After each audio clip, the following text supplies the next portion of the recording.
اکتوبر کو عرس ختم نبوت کانفرنس کیوں کراتے ہو؟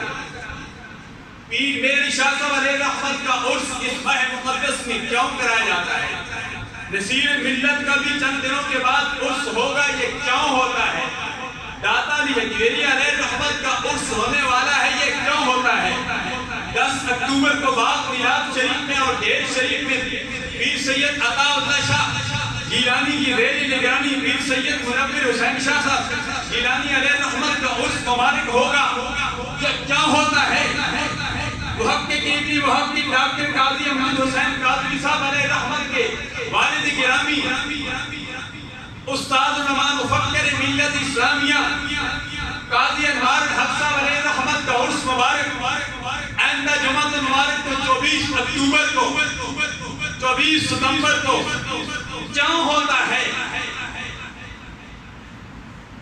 سالکاباد شریف، چورا شریف، بیرہ شریف، وسال شریف، ان سے جب میں پوچھوں گا تو وہ بالبدی یہ جواب دیں گے.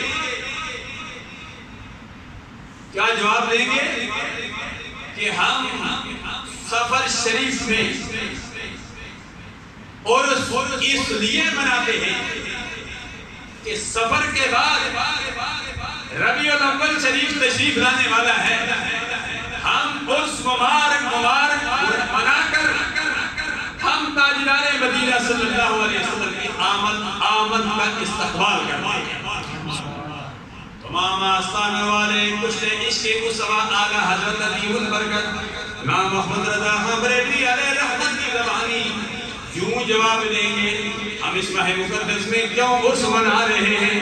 چورا شریف والی بھی یہی جواب دیں گی، گولڈا شریف والی بھی یہی جواب دیں گے، میرا شریف والی بھی یہی جواب دیں گے، ڈھیر شریف والے، باغ نیلام شریف والے سارے یہی جواب دیں گے ہم اس ماہ مقدس میں اس لیے عرس منا رہے ہیں کہ اللہ کے پیارے حبیب علیہ تحیت و ثنا کے میلاد کا استقبال ہو جائے. کیونکہ اللہ کے پیارے حبیب علیہ تحیت و ثنا ربیع الاول شریف میں تشریف لائے. کچھ عشق مصطفیٰ کی زبانی سب کہیں گے کہ چمک تجھ سے پاتے ہیں سب پانے والے، چمک تجھ سے پاتے ہیں سب پانے والے، میرا دل بھی چمکا دے چمکانے والے.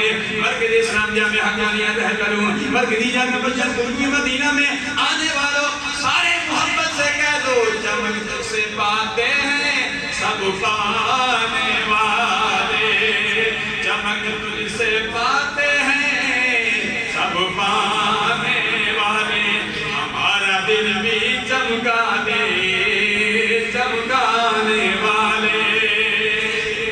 اللہ یہ عرس مبارک منانے کا مقصد یہ ہے. عرس مبارک منا کر یہ اللہ والے آستانہ یا چورا شریف گولڈا شریف یہ عرس منا کر دنیا والوں کو یہ پیغام دینا چاہتے ہیں کہ عنقریب اللہ کے پیارے حبیب علیہ تحیت و ثنا کا میلاد کا مہینہ آنے والا ہے.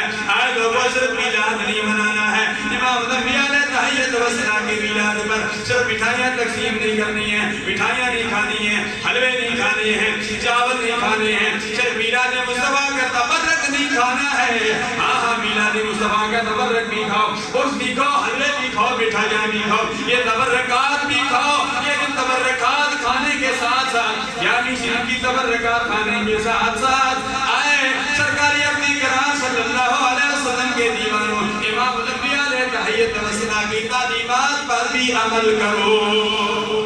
امام الانبیاء علیہ تحیت و ثنا کی تعلیمات کیا ہے؟ سرکار نے فرمایا رمضان کے روزے رکھ لو، فرمایا 5 وقت کی نماز پڑھ لو، فرمایا اگر سب سے بے صدا تو حج کر لو، اگر سب